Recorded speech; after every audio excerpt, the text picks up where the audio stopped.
Hello, students. Hi, you people. I hope you people are doing fine. Okay, this is your lecturer, Mrs. Omogiade Christabel. So I'm here today to take us on MLS 211, IUO MLS 211, and it's titled Safety Precaution in Pathology Laboratory. So before we look at the safety precaution for different hazards, we first of all look at what safety precaution is.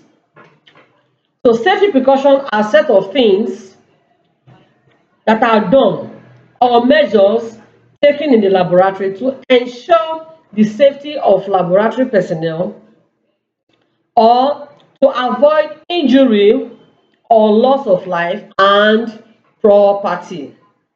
Because you know that when the laboratory is experiencing or when there is hazard in the laboratory, it can either lead to injury or it can lead to loss of life and property. Let's assume if there is fire outbreak, so many things can happen. There can be loss of life as a result of that. Apart from loss of life, there can also be loss of property. So this is why safety precaution came into place to to be able to prevent such occurrences from happening. Okay, you're welcome back. So now we see that just like I said before, that safety precaution are those things or measures that we do in the laboratory to ensure safety of the laboratory personnel. Now, safety precaution can also mean general activities. Take note, general activities that includes but not limited to wearing gloves, wearing eye protection, using equipment that is in good repair, cleaning up spills, access to a first aid kit, etc. So though some of these things I mentioned are part of safety precaution in the laboratory, but that is not all there is to safety precaution. Now, we have some hazards that have been experienced in the laboratory or that can be experienced in the laboratory. So the first hazard we're going to be looking at today is chemical hazards. Chemical hazards. Handling chemicals is a typical part of the day-to-day routine for many lab workers. Definitely, of course, we know that we handle chemicals in the laboratory, reagents. For example, have reagents we use.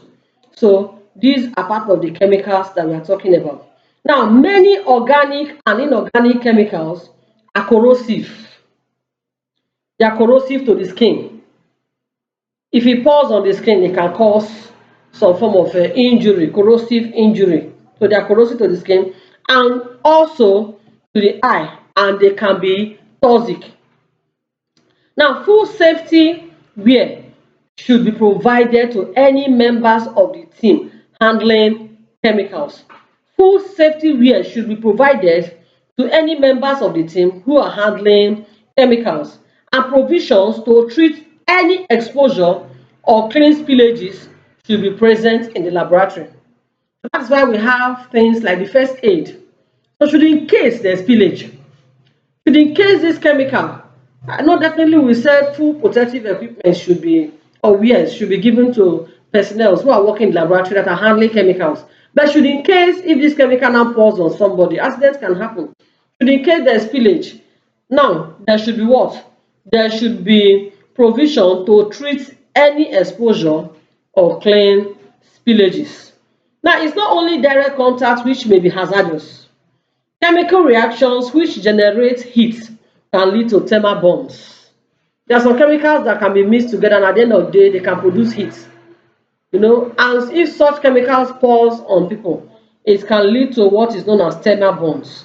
Now this further demonstrates the importance of ensuring that the surface of the skin is protected from the potential for burns and exposure. Similarly, incorrect venting within the laboratory could be hazardous. And so when you enter the lab, the first thing you should do, open up your windows. Open up your windows. There should be good ventilation. Very, very important. there should be good ventilation. Take notes. So there should be appropriate ventilation to prevent heat that can lead to thermal burns. Now this further demonstrates the importance of ensuring that your skin surface should be protected. When we tell people put on your protective clothing, wear your lab coat as long as you are working in the laboratory, some persons will not understand. But this is part of the reason why we say so. So that in case such things happen, it will not happen directly to the skin or happen directly on the skin surface. Okay. Now, incorrect venting within laboratory, say it could be hazardous. Without full and correct ventilation, a distillation or chemical reaction could lead to an explosion in the lab. Now, depending upon the size of the explosion and the materials affected, this could be hugely dangerous for the team and for the lab. Also, inhalation. Chemicals can be inhaled. There are some chemicals that when they are inhaled, they are not okay for the body. They are dangerous. Inhalation of certain chemicals can be dangerous, with many of the most common solvents proving to be extremely toxic. Take note. These dangers can be immediate or slowly manifest over time. There are some chemicals that over time, as one keeps inhaling them, it can cause health issues, making it important that the research team are protected from the fumes produced by these hazardous chemicals. Ingesting chemicals also, those days they used to mouth pipettes. Mouth pipette chemicals, mouth pipette blood samples, mouth pipette different things.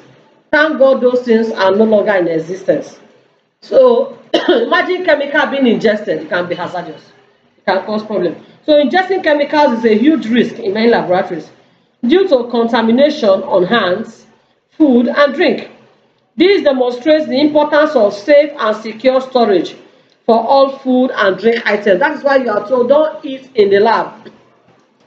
You are not supposed to eat in the lab so that you not expose yourself to dangers as a result of the solvents or the materials you are working with in the lab. Now, this demonstrates the importance of safe and secure storage for all food and drink items away from chemical exposure. Furthermore, comprehensive hand washing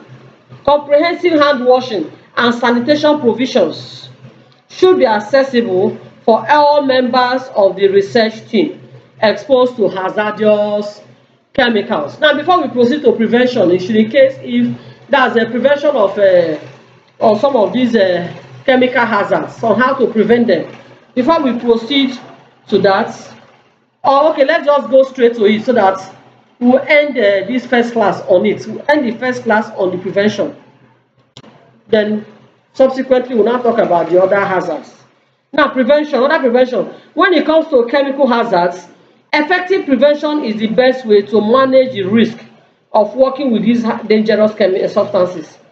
Practicing proper chemical segregation is essential in all labs. There are some chemicals that are highly toxic.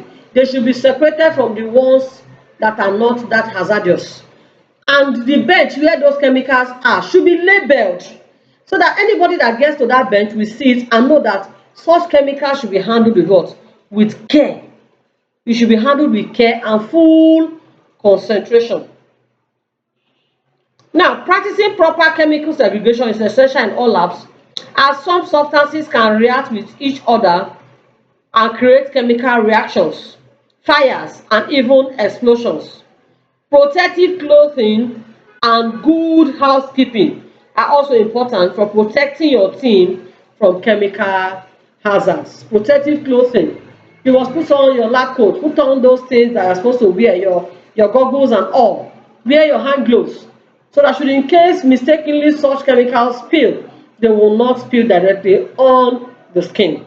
So we have succeeded in talking about chemical hazards, where we said reagents and some of the chemicals we work with in the lab, some of them may be hazardous.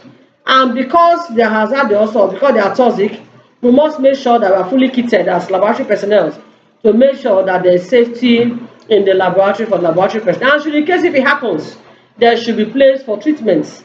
There should be provision for treatments Yeah, that's why there should be first aid so that such persons can be firstly handled before you take them to the hospital. So we have talked about the chemical hazards.